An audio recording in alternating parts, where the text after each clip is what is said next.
I learned that basically it's not a Republican or Democratic issue, it's an American issue.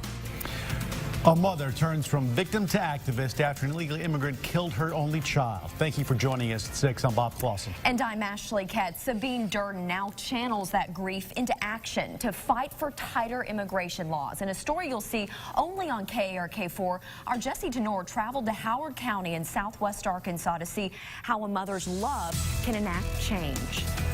Yeah, Bob and Ashley, this precious smiling little boy made Sabine a mom, and then over the next 30 years the two became inseparable, just this awesome team, and even his death couldn't separate them. And you know, Sabine may have to take pictures solo on her own now, but her son is forever with her.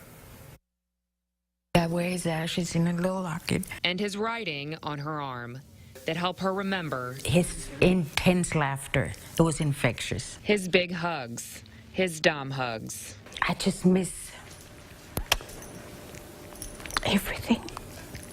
Sabine Durden and her only child, Dominic, made a life together in Moreno Valley, California. Dominic was a huge part of our community. He was a 911 dispatcher, a licensed pilot, a volunteer firefighter, and volunteer of the year for his city. He packed about 100 years into 30. In the summer of 2012, Dominic dropped his mom and stepdad off at the airport for a family reunion across the country. I hugged him and I almost fell into him and just swings me around. Her last Dom hug. It was 5:45 a.m. in California, July 12, 2012, the exact moment my son was killed.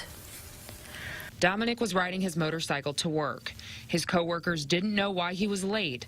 911, state your emergency. Until they got the 911 call. A truck came towards him, turned in front of him, and hit him almost head on so hard that it threw him over the truck into a wall on the sidewalk, and killed him instantly. Sabine found out later the driver was a convicted felon, an illegal immigrant from Guatemala.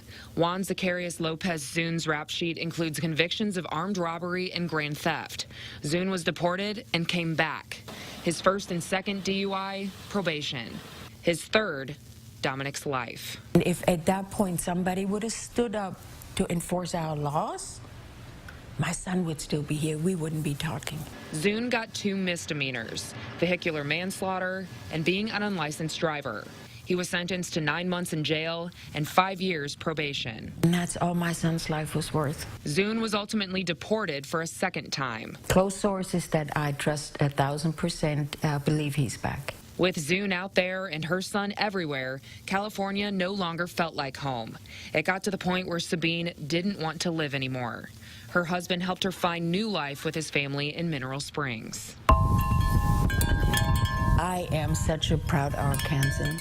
I love it. I love the different seasons, the calmness, the quietness. But she is no longer quiet. You start waking up and paying attention differently. Sabine met Donald Trump and told him her story. She was then thrust into the national spotlight, speaking at the Republican National Convention, testifying in front of Washington judicial committees, and meeting with members of Congress on immigration policy. If you want to come to this country, which is, I think, is the greatest country, it's generous in everything, you have to do it the right way. You have to do it the legal way. After all, that's what Sabine, a German, did. I am a legal immigrant. Her immigration policy would be called Americans First. If you're illegally here from Germany, I would tell you the same thing. Get back in line. For those who skip the line, she's working towards stronger laws when they commit crimes and more resources for their victims. I became an activist for my boy. Proudest mom ever. Still am. Dominic made her a mom. Now it's her identity. Even the president greets me as Dom's mom. And that's, I mean, just saying it makes me kind of like, who would have thought 5 years ago? And like him or not, I don't really care, but he gave Dominic a voice. Different rocks with the different names for each victim. So Sabine became a voice for other victims' families. The saddest part is there's about 20 of them here, and I know their parents. And the number keeps growing. I wish I would never have to write another name on a rock. But one will always hurt the most. He won't ever be forgotten, and so his legacy carries on. From the natural state all the way back to the Golden State. And I'm actually live on Facebook right now to continue this conversation on the immigration debate with all of you. So do you have some questions, comments, or concerns for Dom's mom? She is here to answer them. So make sure you get on the KRK Facebook page and ask away. I'll be right here monitoring it. Back to you guys. All right.